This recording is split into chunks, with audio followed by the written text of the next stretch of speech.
Deyir, Şimir ki, İmam Hüseynin başını daldan niyə kesir? Deyir, üzbəüz deyir, gözünə baxa bilmirdim. Onda da məhəbbətlə baxırdı, deyir. Yəni, hidayət olmağını istəyirdi.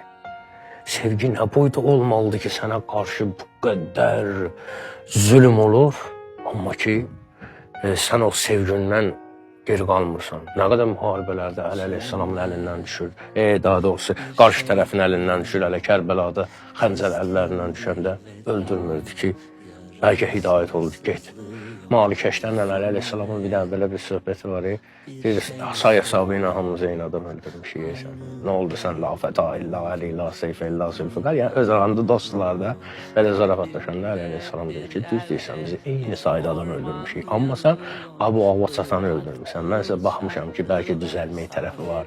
Bəlkə bunun övladları nəsə bir babat bir adam olar. Mən seçib öldürmüşəm deyir. Kül olur kalbindeki